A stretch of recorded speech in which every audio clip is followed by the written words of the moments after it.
Greetings Warhammer enthusiast. Before you stands a voice assistant of the podcast, dedicated to spreading the greater good. If you find this information useful, please do not hesitate to leave a like and subscribe. Together, we shall explore the depths of the Warhammer universe and share in its wonders. In the times of the ancient Eldar Empire, in an era marked by decadence and hedonism, there emerged the Harlequins. Born amidst the debauchery of a civilization losing itself to excessive pleasure, the Harlequins undertook a sacred mission. They performed dances of ancient myths, painting pictures of their past glory with graceful movements and haunting music. These performances were not mere entertainment but a desperate call to their kin, a painful reminder of the grandeur they were willingly squandering in pursuit of fleeting pleasures. However, not all Eldar took kindly to these silent admonitions. Hostility was meted out to the Harlequins, compelling them to become skilled warriors. They learned to wield their agility and grace not only to captivate audiences, but also to defend themselves against those who saw them as a threat. As the Eldar Empire crumbled and fell, the laughing god, Segurak, cleverly eluded the grip of Slaanesh, the sinister entity born from the Eldar's unchecked excesses.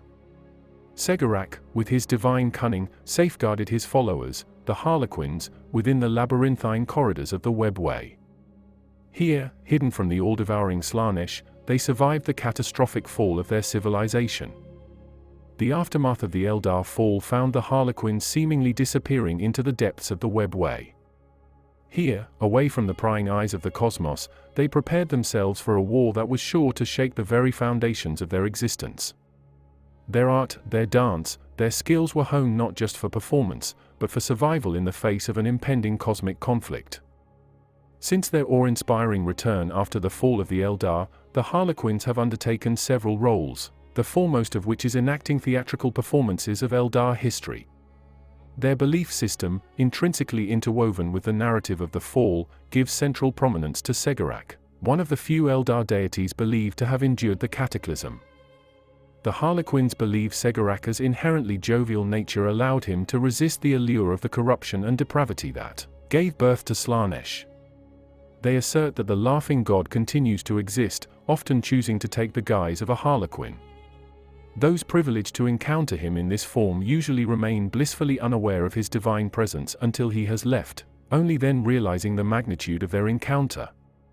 The Eldar, once a mighty and united race, are now scattered like stardust across the cosmos. It is in these fragmented domains that the Harlequins find their stages, constantly touring and performing their poignant stories. But their audiences are not limited to their own kin. They believe that the tales of the Eldar should resonate across species lines. Hence, they take their performances to other races, sharing their epic saga, their lessons, and their culture. This dual aspect of the Harlequins' nature, as performers and warriors, serves them well in their galactic travels. The Harlequins are known to be the deadliest combatants among the Eldar, their dance-like agility, deceptive skills, unique weapons, and equipment making them formidable adversaries. Their enchanting performances and enigmatic presence on the battlefield are so extraordinary that many of the less developed races of the galaxy perceive them as magical spirits or eldritch monsters, incorporating them into their own mythologies. Thus, the Harlequins continue to play their dual roles with aplomb, illuminating the tales of their people through their performances and defending their legacy with their prowess in combat. In doing so, they dance their way through the cosmos, bringing joy and terror, spreading stories of the past, and standing as a testament to their resilience and their faith in the laughing god. Their presence continues to bewitch and baffle, as they effortlessly blur the line between performers and warriors, mortal beings and divine entities, history keepers and mythmakers. They are the Harlequins, the children of the laughing god, their story as enigmatic as the cosmos they traverse. No Eldar is born a Harlequin. They are chosen from the greater Eldar society, be it from the serene craft worlds, the depraved realms of the Dark Eldar, or the primitive lands of the Exodites. Their calling is as enigmatic as the Harlequins themselves. Some are drawn from the thronging crowds, lured into the unseen shadows by a masked figure visible only to them. Others mysteriously disappear from their chambers, their absence as baffling as their presence was mundane. There are those who are entwined in the mesmerizing spectacle of a Harlequin performance, only to be spirited away into the depths of the Webway. Some lose a wager to a Troupe Master, a simple bet sealing their fate. Others find themselves entranced by ethereal laughter, leading them to a Webway gate, the portal to their new existence. As a result, every Eldar culture is rife with strange and cautionary tales surrounding the enigmatic Harlequins.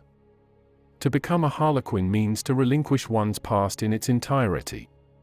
Friends, family, purpose, every facet of their old identity is wiped clean, like a canvas readied for a new masterpiece. The nascent Harlequins then join one of the troupes, light, twilight, or dark, and assume a new role under the guidance of their Troupe Master. These roles, each known by a ritual character name such as the Sun Prince, Shymesh the Poisoner, or Webway Witch, become the cornerstone of the Harlequin's new personality. Just as the Eldar of the craft worlds focus every aspect of their psyche into following a single path, the Harlequins dedicate their minds entirely to embodying their assigned roles. This transformation process, known as the Field, is an intensely personal and profound journey, far surpassing the experiences of any other performer in the galaxy. In a certain era of the cosmos, it was observed that more and more Eldar were vanishing into the Webway, abandoning their past lives and taking up the mask of the Harlequin. The path of the Harlequin became a clarion call, resonating with a growing number of Eldar, drawing them to forsake their old identities and embrace the dance of the Harlequin. The lure of the Harlequins was becoming increasingly irresistible, their enigma deepening, their ranks swelling, as they continued to dance their way through the cosmic drama of life, death, and eternity. Harlequins traverse the vast expanse of the galaxy by moving through the Webway, a quasi-dimensional network woven by an ancient race known as the Old Ones. It is within these complex, twisting pathways that the Harlequins find their most reliable avenue of travel, a network as enigmatic as they are. The laughing god, Segarak, is believed to be the sole being who knows every labyrinthine path within the Webway. It is perhaps this profound wisdom of Segarak that imbues his disciples, the Harlequins, with such a deep understanding of the Webway's intricate passageways. Unfazed by its complexities, they tread the Webway with an ease and familiarity that speaks of their intimate relationship with this cosmic network. Their ability to appear and disappear at will testifies to their adept navigation through the Webway's convoluted routes. Such mastery over the Webway's secret paths has led many among the Eldari to attribute the Harlequins with supernatural abilities. The Harlequins, however, utilize this knowledge not for mystic grandeur but for strategic advantage. With the Webway as their secret ally, they outmaneuver their adversaries and strike from the most unexpected quarters. By using the hidden paths, entire masques of Harlequins can establish themselves in ambush, effectively securing the element of surprise. Thus, the Harlequins make the Webway their stage, their battlefield, their sanctuary. They dance through its winding paths, appear and vanish like phantoms, strike with swift precision, and then retreat into its depths. Their understanding of the Webway allows them to turn the tide of battles and outwit their enemies. In the Harlequins' dance through the cosmic labyrinth, they embody the essence of their laughing god, their movements resonating with his divine laughter, echoing through the Webway, resonating across the cosmos. The Harlequins are rumored to be among the chosen few who are privy to the location of the legendary Black Library, a repository of knowledge so profound that it transcends the mortal understanding of reality. It is their sacred duty to safeguard this citadel of knowledge from those who would exploit its secrets for nefarious purposes. Like ghostly sentinels, they patrol its shadowy corridors, ever watchful, their presence as much a part of the library as the countless tomes it houses. This Eldar repository is a storehouse of forbidden lore, an archive of knowledge that has remained largely untouched throughout the passage of time. It is the sole source of the Eldar's understanding of chaos that has survived unscathed. This invaluable trove was supposedly created by Segarak, the Eldar deity known as the Laughing God. His intentions in creating such a place remain a mystery to this day. Though it is most renowned for its extensive collection of chaotic lore, the Black Library is also a depository for many other secrets and mysteries. Rumors whisper that it holds the knowledge of the fate of Ara, the fallen Phoenix Lord, as well as the nature of the enigmatic star gods, among other things. The Eldar speak of the Black Library as a dark craft world residing within the hidden pathways of the Webway, far out of reach from the prying eyes of the Imperium. Its shelves and vaults are filled with writings and tomes that chronicle the Eldar's study of the warp. These documents cover all facets of chaos, its dangers, its allure, its nightmarish horrors. Safeguarding the library's precious knowledge, a nearly impenetrable psychic barrier encapsulates the entire repository. Guardian scribes meticulously maintain, transcribe, and collate the knowledge within. These dutiful stewards have been committed to their task since the cataclysmic event known as the Fall. However, the Black Library's collection extends beyond Eldar knowledge. Any acquired understanding of chaos is gathered and preserved within, making the library as much a weapon for those battling chaos as it is a vault shielding hazardous knowledge from misuse. Few beings are aware of the Black Library's existence, and even fewer are granted access. The library's psychic defense rejects the feeble and corruptible. Only those who have mastered the chaos within themselves are permitted entry. Two groups have the freedom to enter and exit at their discretion, the human Illuminati and the Eldar Solitaires. At the very heart of the Black Library rests a mysterious crystal tome, bound with chains of light. As fabled events have come to pass, these chains have faded one by one. The book opened upon the formation of the Great Rift, revealing writings believed to be penned by Skyweaver himself. They tell of a final act that would drastically change the tale of the Eldar fall, a jest by the laughing god that would deceive Slaanesh into expending all her energy to save the Eldar rather than annihilating them. Despite its sanctity, the Black Library is not immune to the vicissitudes of the universe. The emergence of the Great Rift caused a portion of the library to fall, now tainted and lost forever to the ruinous powers of chaos. But even amidst such devastation, echoes of the Black Library continue to resonate within the material realm. The Black Library is accessed via several paths, some of which include the Webway Gate and the enigmatic never-ending stair. Each portal's arrival into this trove of knowledge is another step into the darkness of the past and the possibility of the future. The Black Library remains a beacon of ancient knowledge and a formidable fortress against the corrupting influences of chaos. Thus, the Harlequins continue to safeguard the Black Library and its cryptic contents, guided by their unyielding faith in Skyweaver, their devotion echoing in the silence of the library. The dance stands as the pinnacle of the Harlequin performances, a grand retelling of the tragic fall of the Eldar. A spectacle rarely showcased, this enigmatic performance can only be truly executed with the presence of a Solitaire, a solitary figure amongst the Harlequins who alone can assume the role of Slaanesh, the cosmic antagonist of the tale. The dance commences with 9 troupe members embodying the ancient Eldar race, their movements an echo of a time long past. 3 avatars accompany them, each a vivid embodiment of the fallen gods. Their intricate steps weave a tale of grace and glory, slowly gravitating towards the inevitable climax of the fall. The dance reaches its crescendo with the appearance of the Solitaire, leaping into view as the embodiment of Slaanesh. As if on cue, 7 additional figures join the cosmic tableau, mingling with the old race in a spectacle of chaos and seduction. For Mimes emerge first, representing demons. Their movements, sensual and unsettling, infiltrate the choreography of the remaining dancers, transforming the dance into a disturbing performance. Following the Mimes come 3 ominous figures, the Death Jesters, their suits adorned with macabre skeletal designs. They dance through the chaos, a death waltz that ends with the fallen gods at the feet of Slaanesh. As the final god succumbs, a psychic scream erupts from the warlocks, a mental shockwave that ripples through the minds of the audience. The scream metamorphoses into a disturbing laugh, a laugh that echoes the madness and depravity of the fall. Within this cacophonous laughter, another sound emerges, an ironic, self-aware chuckle. The High Avatar steps onto the stage as the laughing god, seemingly untouched by the chaos, laughing at the cosmic absurdity of the fall.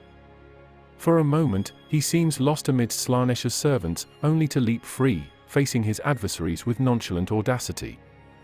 He pulls one of the dancers from the clutches of Slaanesh, the dancer's suit transforming, its chaotic patterns dissolving to be replaced by the signature lozenge motif of the laughing god. The remaining servants of Slaanesh fall or flee, leading to the climactic confrontation between Slaanesh and the laughing god. Their battle, an eternal dance in itself, seems to go on forever, before ending abruptly, leaving the outcome unresolved. And so, the dance concludes, leaving behind an audience touched by the cosmic tale of the Eldar's fall, a story of divine folly, and the undying laughter of a god who revels in the cosmic jest of existence. The echoes of the dance, the laughter, the screams, the battles, reverberate through the silence that follows, the tale as enduring as the Harlequins themselves. Harlequins are an enigma, a visually captivating spectacle of otherworldly prowess and haunting beauty. They wear an ensemble of equipment and costuming unlike any other, the most noticeable of which is their agape, or false faces. These ornate masks are more than just mere disguises. They are equipped with various Eldar autosenses and respirators. However, it is the avatars who wear the most sophisticated of these masks, possessing advanced holo-generators. These ingenious devices allow the masks to take on myriad styles and even record and replay what the wearer has seen, often displaying the final agonies of their defeated enemies. These frightful devices, known as marathags or faces of death, are renowned for their chilling effectiveness at demoralizing foes. Beyond their mesmerizing masks, Harlequins are physically extraordinary. They embody the epitome of Eldar grace and agility, with bodies both slender and sinewy. They enhance their innate nimbleness with the aid of flip belts. These devices generate a small antigravitic field around the wearer, allowing them to make seemingly impossible leaps and bounds. This exceptional mobility makes the Harlequin an elusive and unpredictable opponent on the battlefield. The Harlequins don their holosuits, state-of-the-art armors that also serve to enhance their theatrical performances. These suits are not only protective but interactive. When activated for battle, the suit shatters the Harlequin's image into a mesmerizing cloud of crystalline shards that dance and swirl around the wearer. The intensity of this display corresponds to the speed at which the Harlequin moves, making them a constantly shifting, confounding target. But the Harlequin's captivating appearance conceals a deadly edge. Their arsenal of weaponry is as exotic as it is lethal. Among these, the Harlequin's kiss is the most infamous. A seemingly innocuous, sharpened tube affixed to a warrior's forearm conceals a grim reality. Inside the tube are monofilament wires coiled with deadly tension. When plunged into an opponent, the wires uncoil violently, wreaking havoc within the victim, an unseen dance of death that slices them apart from the inside. The Harlequin's kiss, like the performers themselves, is a horrifyingly beautiful embodiment of the duality that defines the Harlequins, a dance between art and war, beauty and terror, life and death. Harlequins embody the very essence of anarchic harmony. They exist as a collective of like-minded players, each profoundly cognizant of their role within the whole. Yet, they lack any formal leaders, each player being an autonomous entity, understanding intuitively how their part fits into the grand tapestry of the collective performance. They manifest across the galaxy in entities known as masques. What might seem like chaos to an outsider is actually an exercise in brutal efficiency. Harlequin masques operate with remarkable cohesion and coordination, managing to do so without a formal military chain of command or much direction upon the battlefield. They move as one, their actions intricately timed and coordinated, each player's role as crucial to the overall performance as any other. Each masque's mythical play has its battlefield counterpart, known as the Saedath or masque form. These Saedath are more than just battle plans, they are strategic allegories. They guide target priority, dictate overall strategy, and determine the troop division that will lead the conflict. The appropriate Saedath is selected based on factors such as mythic cycles, ritual significance, or even the time of day. The most renowned of these Saedath is Segoraka's Revenge. It's the military counterpart of the Fall of the Eldar, a strategy that values rapid, sorrow-driven slaughter over subtlety or cunning. Each masque associates closely with certain Saedath. For instance, the art of death is an integral part of the Midnight Sorrow, while riddlesmiths are synonymous with the Veiled Path.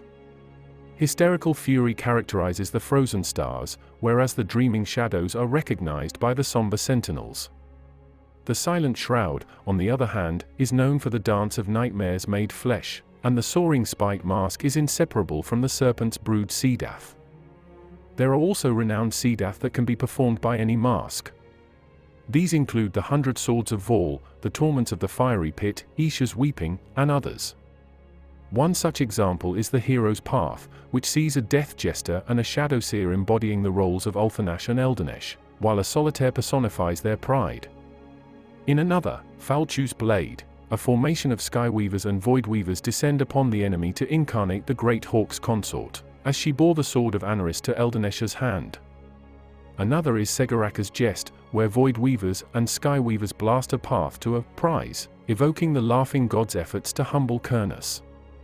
This complex tapestry of roles, strategies, and performances is at the heart of the Harlequins' existence. Each act in their cosmic drama is a deadly dance of warfare, a spectacle of destruction, and an echoing performance of their ancient myths. The Harlequins are composed primarily of troopers, also known as Rillitan. As the most numerous of the Harlequin warriors, troopers form the core of any Harlequin company, serving as the chorus in their elaborate plays and brutal battles. Troopers each choose a specific role, each of which aligns with a unique aspect of the Harlequin's way. These roles, categorized as light, twilight, or dark, shape their attitudes, actions, and performances, both in the theater and war. The light troopers, symbolized by a prism, are characterized as headstrong, aggressive, and heroic. The dark, represented by a heart, are vindictive and flamboyantly dramatic. Finally, the twilight troopers, identified by a 4-point star, are obsessively precise and detail-oriented. These roles are not merely symbolic, but guide each trooper in their performance and combat. Every trooper, regardless of their chosen role, follows the leadership of a Troupe Master, who orchestrates the troop's movements and actions, ensuring harmony among the diverse personalities and roles. At the core of a trooper's identity is their masque.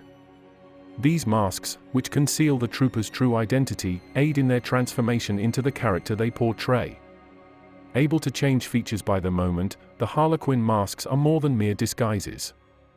In the heat of battle, they become potent psychological weapons, reflecting back the worst fears of those who dare to look upon them. This psycho-responsive bombardment serves to distract and terrify their adversaries, adding another layer of complexity to the Harlequins' warfare. Troopers are typically armed with an array of weapons to suit their flamboyant style of combat.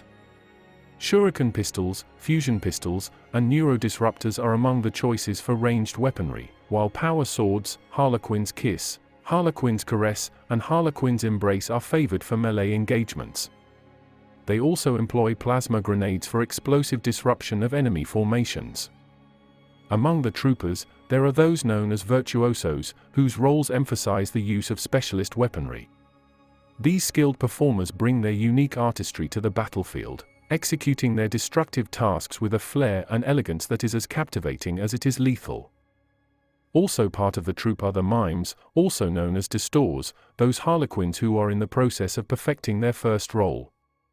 On stage, these specialist dancers bring an extra layer of mesmerizing artistry to the performance, weaving through the other players with grace and fluidity. However, they aren't confined to permanent parts within the troupes, providing them with a measure of autonomy and flexibility. Mimes hold a distinctive role within the Harlequin hierarchy, kept under the direct control of the master mime. Beyond the stage, they serve a crucial purpose in promoting the masque. Acting as advance agents, they travel ahead of the company, organizing performances and creating anticipation for the spectacle to come. This pivotal role is mirrored on the battlefield, where they utilize their elusive skills to infiltrate enemy lines and act as assassins, sowing chaos and confusion amongst their foes. Overseeing the mimes is the master mime, or Athestor. This seasoned Harlequin holds a position of considerable influence within the masque, not only directing the mimes in their performances and battlefield roles, but also providing counsel to the High Avatar on a variety of technical matters. The Master Mime's responsibilities encompass both warfare and performance, spanning the spectrum from espionage to politics. Their understanding of the intricate dance of intrigue and power makes them an invaluable advisor, capable of anticipating the moves of both allies and enemies alike. The structure of a Harlequin troupe reflects the fluidity and dynamism of their performances, and nowhere is this more apparent than in the role of the avatars, also known as the Troupe Masters. They stand at the helm, but not as traditional commanders. Instead, they are the leading players in the grand spectacle that the troupe enacts on stage and in battle, selected by the collective will of their comrades, and holding their position until it is time for another to step into the role. The status of the Troupe Masters is accentuated by their distinctive wardrobe and equipment. They carry a number of small batons that unfold into a flag representing the Harlequin masque their troupe is affiliated with, a visual motif often left behind after an action like a dramatic calling card. On the stage, the avatars assume the roles of the Eldar gods, personifying these divine figures with every movement and gesture. When the masque performs as a unified company, the Troupe Master takes on the role of the laughing god, with other avatars stepping into the shoes of other Eldar gods. Their costumes are striking, adorned with masks that depict either demonic or angelic faces, or the visage of the laughing god himself. The Troupe Masters are the epitome of their troupe's defining traits. They encompass all that it signifies to be of the light, the dark, or the twilight. Those of the light throw themselves into the fray like legendary heroes, embodying roles such as the Duke of the Hidden Realm or Eldenari Prince.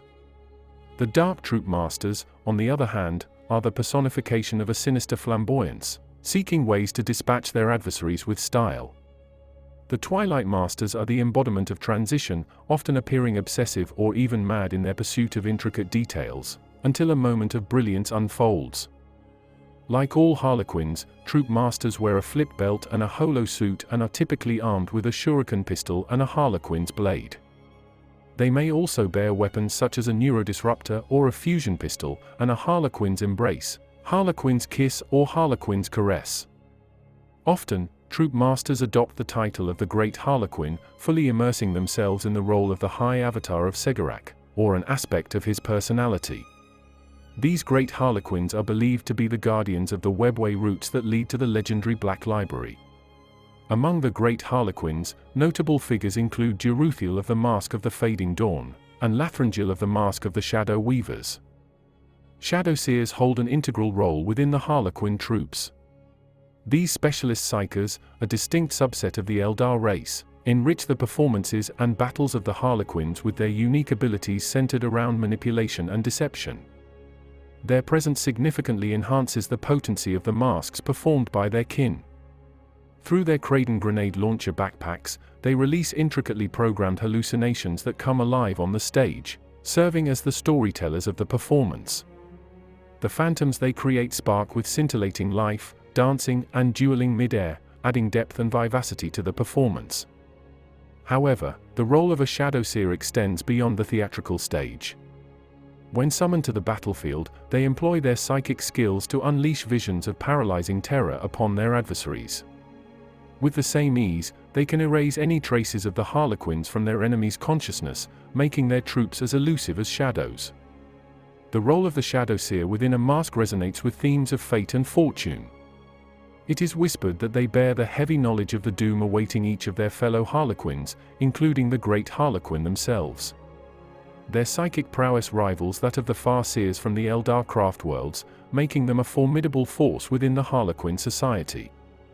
In terms of appearance, Shadowseers adhere to the Harlequin tradition of donning masks, but theirs are distinctly blank and smooth. Legend holds that those who dare look into their faces see a different visage reflected back. It could be their own face at a different point in time, or an alternate version of their reality. Interestingly, Shadowseers are the only psykers who are openly permitted to travel within the notorious city of Komarak.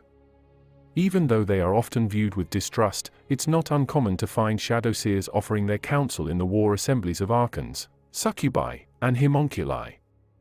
Armed with a mist stave, a weapon that focuses their mental forces to obliterate the enemy's armor, flesh, and bones, a Shadowseer is both an artistic and martial figure of significance.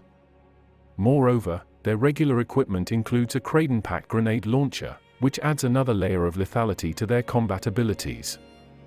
Within the vivid tapestry of the Harlequin troops, the Death Jesters, or Deathheads as they are often called, hold a unique position as the heavy weapon specialists. They provide the much-needed balance of firepower, standing apart from the rest of the masque while infusing their roles with a potent sense of dread and inevitability. In the theatrical performances of the troops, the Death Jesters don the mantle of death itself. Their daring stunts and feats of escapology are the stuff of legend, captivating the audience and unsettling the unwary. Their sense of humor is as morbid as their role, filled with irony that often spells the onset of impending doom. Their laughter, seemingly jovial yet laced with dark foreboding, is a telltale sign of the final curtain call. The costume of a death jester is a spectacle of macabre beauty. Crafted from the bones of their predecessors, the outfits stand as both a homage to the past and a chilling reminder of the role's deadly nature. When a death jester meets his end, his remains are used to fashion the costume of the next, thus maintaining a perpetual cycle of death and rebirth. Their approach to warfare is as much an art form as their performances. Rather than simple slaughter, death jesters find satisfaction in the terror they instill in their victims and the subsequent execution, often with an ironic twist. Be it silencing an officer at the peak of his rallying cry or driving sappers into their freshly laid minefield, their lethal jests echo the dark humor they are known for. Their affinity for death has led the Brotherhood of Death Jesters to align with the Inari. They share the belief that the creation of a god of death, born from the downfall of the very race that once gave rise to their ancient nemesis, Slaanesh, would be the ultimate jest. The attire of a death jester is adorned with motifs of skulls and death, a haunting embodiment of their roles.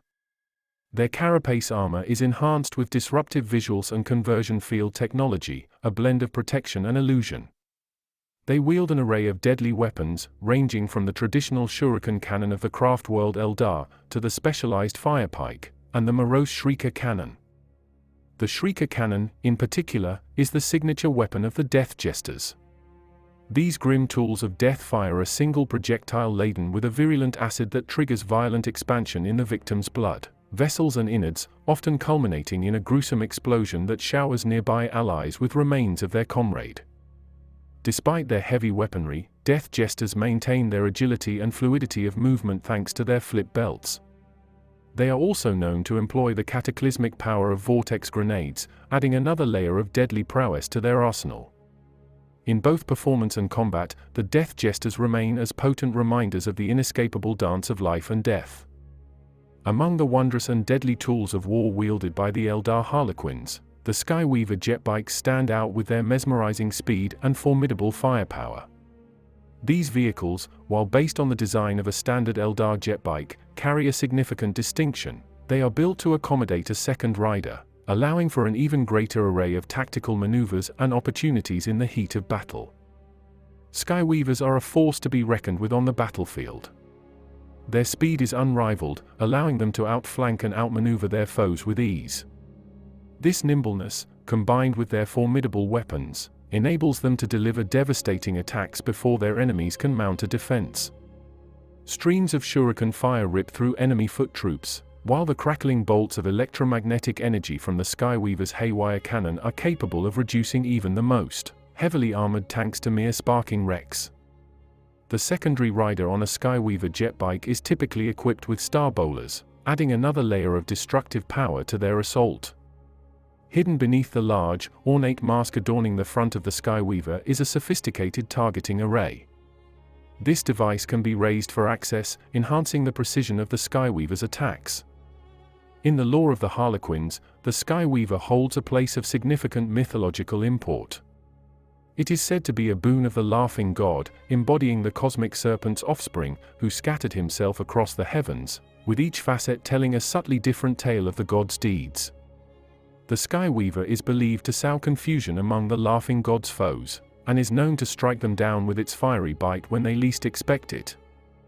A traditional Harlequin masque usually includes two bands of Skyweavers, their breathtaking speed and aerial acrobatics adding an element of awe-inspiring spectacle and mortal peril to the performances. Yet, some masques, like the Masque of the Soaring Spite and the Masque of the Leering Moon, prefer to deploy vast swarms of Skyweavers. This practice is not just a strategic choice, but also a ritual acknowledgement, deeply ingrained in their culture and traditions. These Skyweavers, streaking across the battlefield, embody the combination of agility, power, and artistry that is the hallmark of the Eldar Harlequins. The Eldar Harlequins are known not only for their theatrical performances and deadly skills in battle, but also for their advanced anti-gravity vehicles.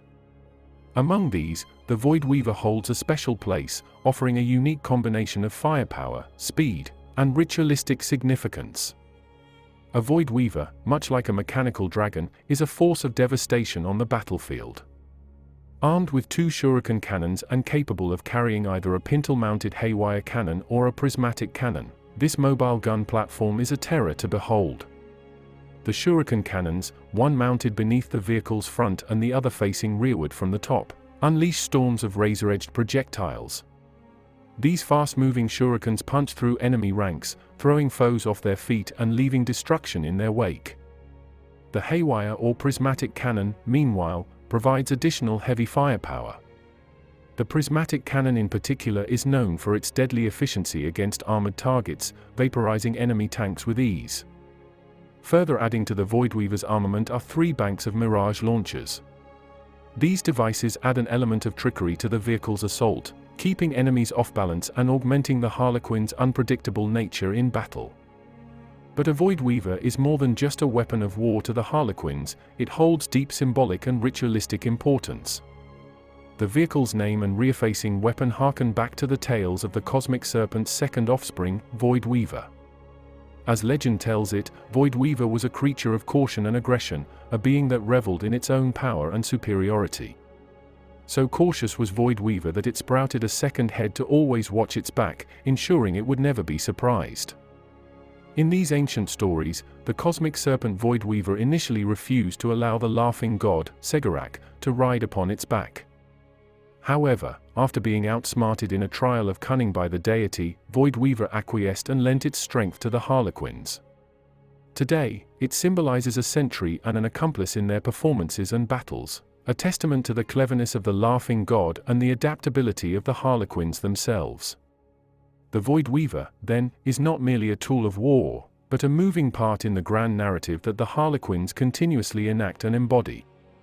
Solitaires are enigmatic entities, even within the already elusive culture of the Harlequins. They are those who, through circumstances unknown, have lost their souls, facing an inevitable doom at the hands of Slaanesh upon their death. Their salvation lies in the whims of the laughing god, who alone holds the power to rescue them through a cosmic gamble. Set apart from the rest, solitaires wander the cosmos in solitude, only sporadically aligning with a masque for a singular performance or a single battle. Even within the masques, they engage in combat on their own terms, not as a part of a team. When performing in a masque, they uniquely assume the role of Slaanesh, a part that leads any other player to descend into madness. Despite their isolated existence, solitaires hold a crucial role in the survival and growth of the Harlequin culture. They identify promising Eldar capable of enduring the rigorous trial that all Harlequins must face. These solitary figures, although capable of speech, remain silent and untouched. Even within the context of a performance, they only engage in ritualistic dialogue. It is believed that anyone who inadvertently addresses or touches a solitaire is cursed, and it would be more merciful for them to end their own life immediately. In the heat of battle, a solitaire is an awe-inspiring spectacle. They are an eruption of vibrant light and color, leaping, spinning, and striking with a speed that bewilders the eye. Their dance is an exquisite display of lethal artistry, so masterfully executed that enemy bullets, rays, and shells fail to find their mark. Every elegant sweep of their weapon mows down their terrified foes. Legend says that a single solitaire equates to an entire squad of lesser warriors. As soulless beings, they are immune to psychic powers and are devoid of fear. Their mere presence imbues an unsettling feeling, as those around them sense the unnerving reality of a being who should not exist. In addition, solitaires are among the few privileged with the ability to freely access the Black Library of Chaos, an exclusive sanctuary even within the enigmatic realm of the Eldar. Each masque is unique, with its own rich traditions, preferred theatrical roles, styles of performance, and battlefield tactics. The masques are many and varied, each with its own distinct character, and each lending a unique hue to the Harlequin's vibrant, living tapestry of myth and theatre. The Masque of the Dance Without End is a renowned Harlequin company, revered not just for their dramatic performances but for their fervor and passion on the battlefield. This masque is especially known for their interpretation of the Spiral of Mirth and Madness, a complex sequence of dances, plays, and monologues that recount the legendary deeds of the Eldar deity, Skyweaver, the laughing god.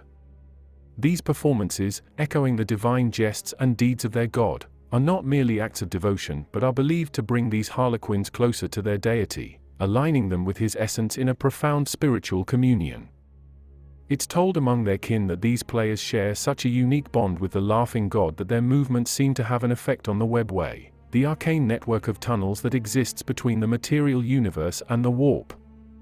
The Webway appears to flex and shift in response to their presence, as if resonating with the divine connection they embody.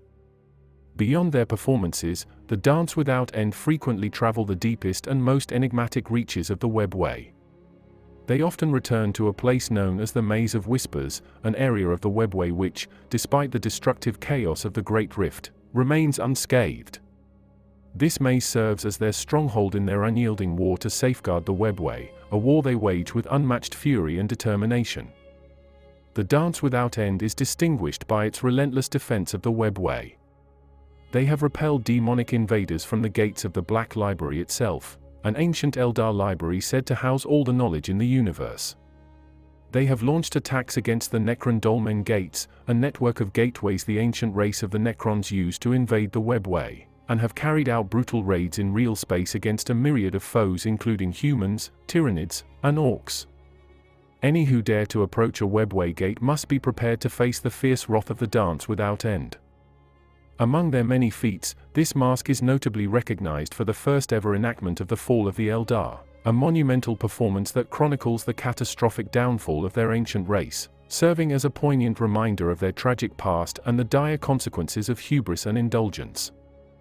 The Masque of the Dreaming Shadow is another distinguished Harlequin company with a burdensome yet crucial task handed down through their long history, to prevent the awakening of the ancient Necrons, the ancestral adversaries of the Eldar race. This masque carries an aura of resentment towards other masques, a sentiment that has an element of truth yet is purposefully exaggerated. This bitterness stems from the notion that the war against the Necrons distracts from the Laughing God's principal battle against She Who Thirsts, a battle they believe to hold greater significance. However, this does not prevent the rest of the Harlequins from respecting and admiring the Dreaming Shadow for their dedication and self-sacrifice. The Dreaming Shadow's performances are usually led by the troops of the Twilight, fittingly so, for they symbolize the precarious balance between life and death. Their company is abundant with legendary figures such as the Watchman of the Last Road, the Herald of Heg, and the Lock Mistress. Despite spending most of their existence engaged in combat, they grace the halls of their kin sporadically, either to perform or to replenish their ranks. They recruit fervently, often persuading potential comrades against their will, for they believe their monumental duties transcend personal desires. An intriguing aspect of the Dreaming Shadow's history involves their sudden and seemingly unwarranted attacks on the Adeptus Mechanicus, specifically their excavation sites. Yet, in recent times, they have shown an unexpected alliance towards humanity, intervening against heretical uprisings, Tyranid invasions, and even raids by their Dark Eldar kin. It has been consistently noted that each instance of their intervention is soon followed by a Necron attack, hinting at a possible correlation. Furthermore, the masque has also been known to align with Alatok, another Eldar craft world, to combat the shared Necron threat. The Dreaming Shadow's illustrious history is marked by numerous battles, including the fall of Pardassos, the Battle of Narctillus Degonox, and the Argavon campaign. Each battle a testament to their unwavering commitment to their ancient duty, further establishing their reputation as stalwart defenders of their race against the ancient Necron threat. The Masque of the Midnight Sorrow is a company of Harlequin Eldar with a distinctive affiliation with the Dark Eldar and a singular objective: combating the ominous threats posed by chaos. This association has often seen them amidst the towering spires of High Comarach, the Dark Eldar city. Their rendition of the Tale of the Fall is held in the highest regard by the Comarite elites, perceived as the epitome of Harlequin artistry. Every meticulous step in their performance seeks to evoke the sorrow and terror of that ancient disaster. The Midnight Sorrow's dedication to their craft is so profound that, over the centuries, many of their players have entirely shed their original identities. They now traverse the paths of the Webway as living reminders of a dreadful age, embodiments of an evil so insatiable that it continues to consume Eldar souls even today. Their fixation on the fall has steered the Midnight Sorrow toward relentless conflict with all servants of chaos. For them, this has morphed into a destructive obsession where no sacrifice is too great. They prowl the Webway tunnels around the Eye of Terror, launching courageous assaults on chaos strongholds. On the battlefield, the Masque's warrior acrobats engage in combat with the same flawless grace they exhibit on stage. The Masque's name is derived from the 18th verse of the third act of The Fall, the infamous scene where Sagarak witnesses his children's darkest hour. Mirroring the grim despair and rampant violence of this scene, the Midnight Sorrow invariably strive to strike their enemies at the witching hour, leaving nothing in their wake but devastation and sorrow. The obsessive focus of the Midnight Sorrow has extracted a high toll, costing them not just numerous lives, but also their minds and souls. So concentrated on their demonic adversaries, everything else fades into insignificance for these Harlequins. All their performances revolve around the perils of chaos, and in recent centuries they have discarded all other themes in favor of increasingly graphic portrayals of the fall. As this mania engulfs them, the players of the Midnight Sorrow find themselves entrapped within their roles, so deeply immersed in their characters that not a shred of their previous selves remains. The Midnight Sorrow played a vital role in Eldred Ulthran's plan to awaken Inead during the Battle of Port Demesnes, and since then, many of them have joined the ranks of the Inari. The symbol of the Masque, a spear piercing an inverted heart of twilight, is a visual representation of the Masque's desire to strike when daylight meets its end, before darkness reigns supreme once more. The Masque of the Veiled Path, known for their unpredictable and whimsical nature, even when compared to other Harlequins. Renowned as tricksters, manipulators, and riddlesmiths, they are often seen by their peers as dangerously unreliable due to their history of orchestrating countless atrocities. For instance, it was this very Masque that manipulated Prince Iriel into wielding the Spear of Twilight. Furthermore, it was the Veiled Path who indirectly initiated Lady Mally's unusual encounter within the Webway, leading to her bond with the Laughing God.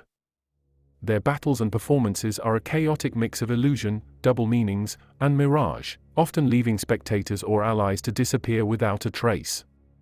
Known for betraying countless pacts, they seem to take a perverse pleasure in their acts of treachery. The Purge of Zerla 9 stands as a stark example of their mischievous ways.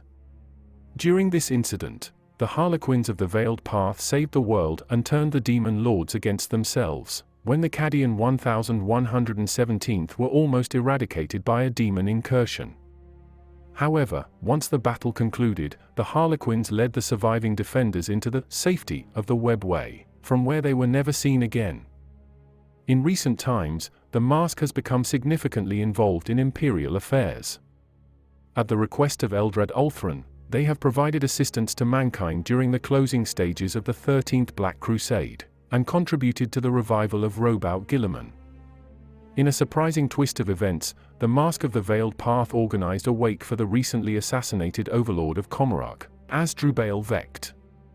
However, the entire affair was a meticulously planned trap designed to resurrect the Archon with renewed power.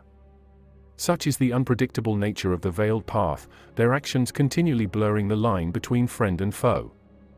The Masque of the Frozen Stars, known for its paradoxical mix of playfulness and sinister intent. As defenders of the Maiden Worlds in the Eastern Fringe, they hold a hopeful vision for the future of their race. For this Masque, the resurgence of the Eldar race is the only concern that matters, and they view the rest of the galaxy's inhabitants as little more than pests to be pranked and fooled with. Such jests are often severe, leading to the suffering of numerous races including humanity and the Tau, along with countless minor alien races. Over many centuries, this Masque's players have caused a myriad of catastrophes. They have overloaded Hive City reactors, caused spacecraft to be lost in the warp, and even depopulated entire planets, all under the guise of the Laughing God's amusement. The enduring evidence of the Frozen Star's cruel humor is the planet Sibelios. Located on the fringe of the Tau Empire, it remained untouched for centuries. When Tau scout drones finally discovered it, they found it ideal for colonization. Unbeknownst to them, dozens of other trespassers had met their end there already. Once the Tau colony was established, the Harlequins of the Frozen Stars launched a series of attacks. They exterminated all Tau colonists, leaving only one Shozui alive, imprisoned in his battle suit, his image projected into the void as a warning to any other Tau who dared to invade the planet. The Troupe Masters of this masque have played pivotal roles in a number of significant events. The Deadly Dance of 12 Players and the twice-slain Solitaire are two well-known battles led by the Light Troupe Masters. They have seen the rise of new heroes and the defeat of formidable enemies, their victories celebrated with the grace of the Eldar. The Troupe Masters of the Twilight, on the other hand, have become supporting characters in some of the greatest Eldar war conflicts in the Eastern Fringe. They have saved the maiden world of Ethero, allied with the warriors of Craft World Bieltan, and thwarted a branch of Hive Fleet Kraken. They have used the secret passages of the Webway to launch surprise attacks and used grand illusions to lure enemies into traps. The Troupe Masters of the Dark are the most feared, known for their ruthless destruction of entire civilizations. Incidents like Drecrotha's Last Gleaning and the Pit of Teeth stand as grim reminders of their merciless nature. For reasons yet unknown, the Masque harbors a strong distrust towards the Inari. This suspicion only adds to the enigmatic aura surrounding the Masque of the Frozen Stars. The Masque of the Soaring Spite is a unique Harlequin company that defines itself by the tales of the cosmic serpent's brood. Their performances and combat styles are almost exclusively airborne, illustrating their association with flight and freedom, both physically and metaphorically. The theatrical and warbound practices of this masque are a dance in the sky, their nimble maneuvers echoing the flights of the cosmic serpent's brood in their tails. What sets the Soaring Spite apart is their unique affiliation with the Eldar craft world Siamhan. A deep spiritual bond exists between them, forged from shared traditions and beliefs, and strengthened through countless joint endeavors. Their alliance is not merely symbolic. The Soaring Spite are known to field more Skyweaver squadrons than any other masques, a testament to their shared passion for speed, agility, and airborne superiority. The Soaring Spite Skyweavers are not just vehicles, but extensions of their own bodies that swoop, dive, and weave through the sky as naturally as an Eldar strides upon the ground. In addition to their ties with the craft world Siamhan, the Soaring Spite is also known for their frequent visits to the dark city of Comorak. There, their performances are hugely popular, particularly among the savage WYCH cults. The elaborate airborne spectacles that they present are a heady mix of elegant violence, daring acrobatics, and unexpected surprises that keep even the most jaded denizens of Comorak enthralled. But the spectacle doesn't end there. The Skyweavers of the Soaring Spite engage in breathtaking aerial duels with the Reaver jetbike gangs of Comorak. These duels are no mere friendly competitions. They are high-speed, high-stakes battles that often shed real blood, echoing the violent essence of the Dark City itself. Each display of their skill, whether in war or performance, is a testament to the prowess and artistry of the Soaring Spite. They live their lives soaring high above the ground, casting grand tales of the cosmic serpent's brood onto the vast canvas of the sky. The Masque of the Silent Shroud is an epitomizing the concept of stealth and silence. Everything about their existence whispers secrets, from the softness of their movements to the quiet hum of their muffled weapons. This masque does not only exist in the shadows, it thrives in them, materializing seemingly out of nowhere to stage impromptu performances without the need for any stage or accompaniment. These performances are not ordinary displays of drama or pantomime. The Silent Shroud performs in absolute silence, which disorients and confuses their enemies. Each silent step, each muted clash of weapons, serves to unsettle their foes, allowing the Silent Shroud to strike fear and confusion into the hearts of the unwary. Strangely, the Silent Shroud is known to rarely communicate even among themselves. It's as if each member intuitively understands their role, their movements syncing in perfect harmony without the need for spoken or gestural cues. This bizarre synchronicity has led to various speculations. Some attribute it to a gift bestowed upon them by Segarak, the laughing god himself. Others suggest advanced neurotechnology that enables nonverbal communication. Yet there are darker theories that speak of the Silent Shroud as phantoms of the Webway, trapped in an eternal performance with their identities confined to the masks they wore in life. Whichever theory holds true, it only adds to the mystique of this elusive masque. The Silent Shroud does not merely exist for performances. They wage a relentless psychological war against the enemies of the Eldar. Their focus is particularly sharp against the forces of chaos, against whom they launch terror raids that leave trails of horror and white-haired corpses in their wake. Silent but deadly, they stalk through the dark corners of the universe, a phantom menace that strikes fear into the hearts of their enemies with their silent symphony of death and terror. The Masque of the Twisted Path stands out as an embodiment of unsettling mystery and ominous intent. With a reputation that sends chills down the spines of their fellow Harlequins, the Twisted Path members are known for their penchant for luring unsuspecting victims into the Webway, the intricate and esoteric network of tunnels that span across the universe, where they vanish without a trace.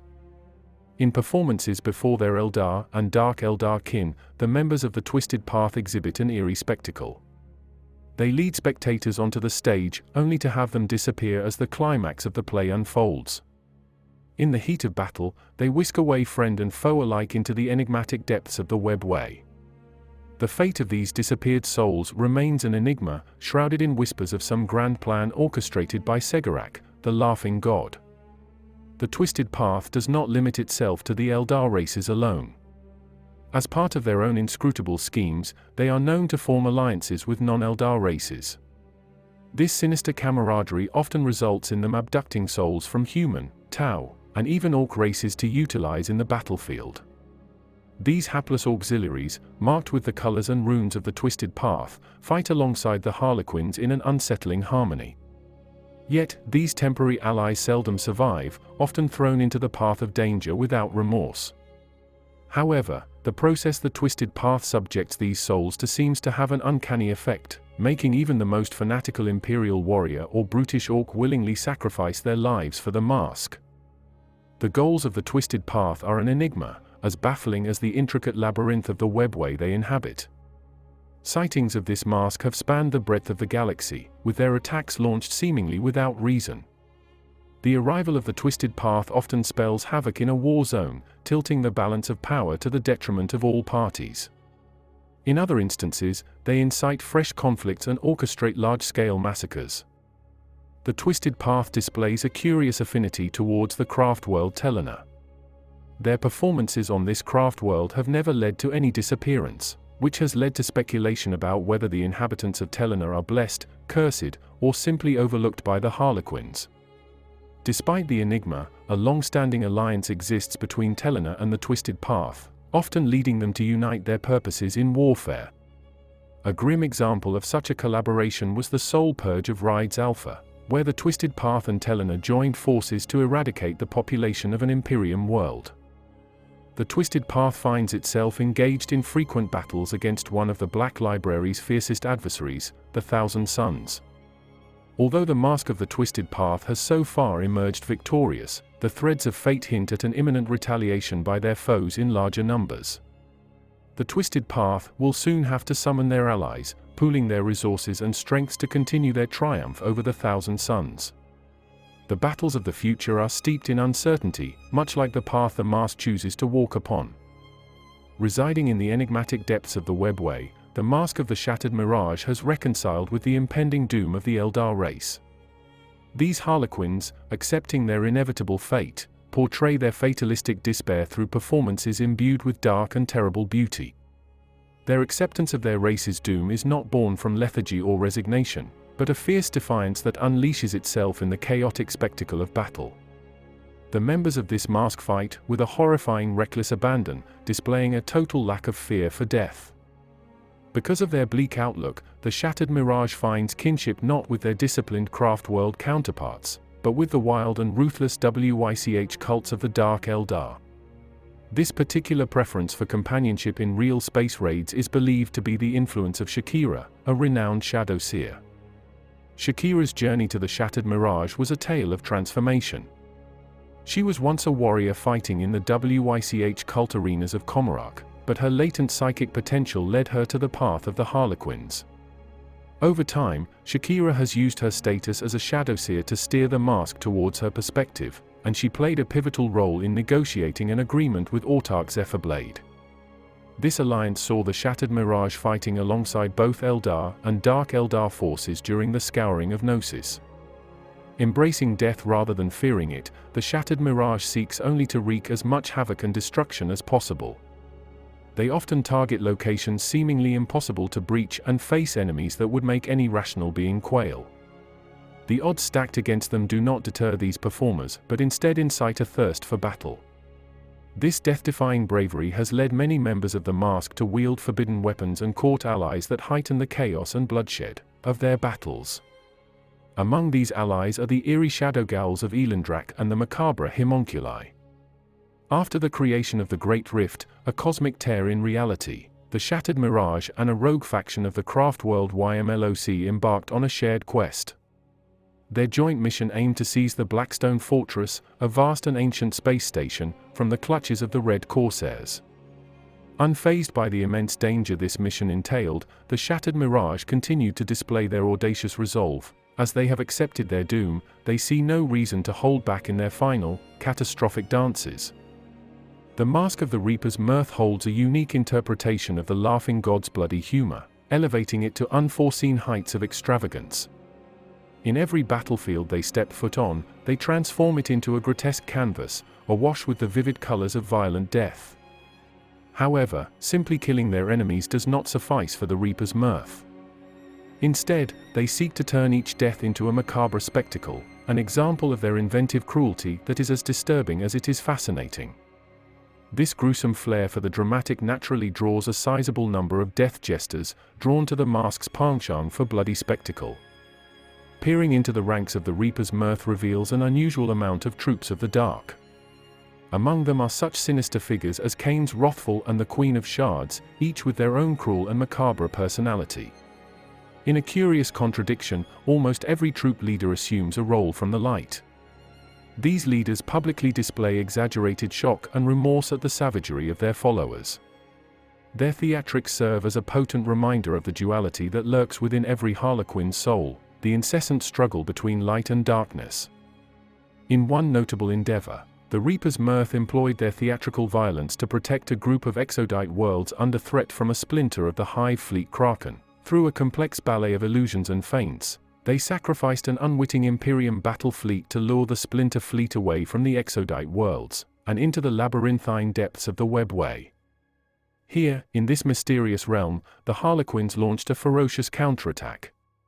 Though they eventually succeeded in vanquishing the splinter fleet, their victory came at a staggering cost in lives. Yet, the Reaper's mirth saw each loss as a tragic performance, a death well spent in the theater of war.